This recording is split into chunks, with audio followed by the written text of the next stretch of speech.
ഞാനിങ്ങനെ ഷോയുടെ ബിഗിനിങ് മുതൽ ആലോചിച്ച് വരികയാണ്. ഒരു പോയിന്റ് എത്തിയപ്പോഴത്തേക്കും ബിന്നി കൊണ്ടുവന്നൊരു ടോപ്പിക്കാണ്. ബിന്നി അല്ല, ഇൻഫാക്ട് നമ്മുടെ മോർണിംഗ് ടാസ്ക് ആയിരുന്നു. പക്ഷെ ബിന്നി പറഞ്ഞ ഒരു സെന്റൻസ് ആണ് കോൺട്രവേഴ്ഷ്യൽ ആയത്. എന്തായിരുന്നു ഒരു PR ടോപ്പിക് വന്നത്? ഞങ്ങളൊന്നും കാണുന്നുമില്ല, കേൾക്കുന്നുമില്ല, ഞങ്ങൾ ബധിരനും മൂകനുമാണ്. എന്തോ 50,000 രൂപ കൊടുത്താൽ വോട്ട് മേടിച്ചു തരാമെന്ന് പറഞ്ഞു എന്നൊക്കെ. ആർക്ക്? അതറിയില്ല, എപ്പിസോഡിൽ പോയതാണ്. ഞാൻ പറഞ്ഞു ഞാൻ അങ്ങനെ പറഞ്ഞിട്ടില്ല. PRന്റെ അടുത്ത് 50,000 രൂപ കൊടുത്താൽ അവര് വോട്ട് മേടിച്ചു കൊടുക്കും. അയ്യോ, അതൊക്കെ അങ്ങനെയൊക്കെ ഉണ്ടോ? എനിക്കറിയത്തില്ല. ഞാനൊരു സത്യം പറഞ്ഞ് വിശ്വസിക്കൂ. എന്നാ എനിക്കത് ഓർമ്മയില്ല. ഇല്ലില്ല, അങ്ങനെയല്ല. അത് നമ്മൾ അല്ലാണ്ട് സംസാരിക്കുന്നതാ. അതുകൊണ്ടല്ല ഞാൻ കൊളോക്കിയലായിട്ട് പറഞ്ഞതാ. അതായത് ഓരോ PR പറയത്തില്ലേ, വോട്ടിന്റെ കാര്യമല്ല സപ്പോർട്ടിന്റെ കാര്യമാണ് പറയുന്നത്.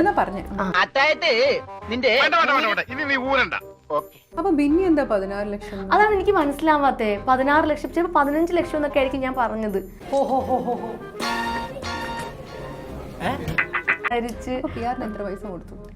1 ലക്ഷം. വളരെ കുറഞ്ഞു പോയല്ലോ ചേട്ടാ.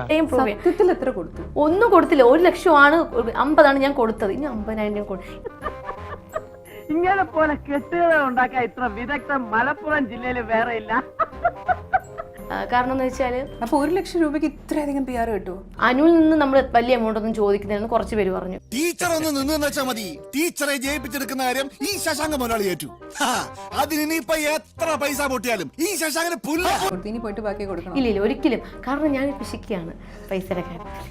ഓഹോ, അപ്പൊ പാലം കടന്നപ്പോ കൂരായണ അല്ലേ? കാശിറക്കിയ ഞാൻ മണ്ടൻ. ഒരുമാതിരി പല തന്തയ്ക്ക് പറഞ്ഞ പരിപാടി എന്റെ അടുത്ത് കാണിക്കരുത്. തൽക്കാലം പല തന്തയുണ്ടെന്ന് വിചാരിച്ചേക്കാം. നമ്മൾ അവസാനം ഒരു പോയിന്റ് എത്തുമ്പോൾ ജനങ്ങൾ ചോദിക്കാൻ തുടങ്ങി, ഓഹോ അപ്പൊ ഇത് അനു ചെയ്യുന്നൊന്നുമല്ല, PRനെ സപ്പോർട്ട് കൊണ്ടാണ് അനു വിന്നർ ആവുന്നത്. അങ്ങനെ പറയും, ഉറപ്പായിട്ടും പറയും. കാര്യം സത്യമാണെങ്കിലും എനിക്ക് അംഗീകരിച്ചു കൊടുക്കാൻ പറ്റുമോ? പൊട്ടനും പോയി പണ്ടനും പോയി വോട്ടും കിട്ടി.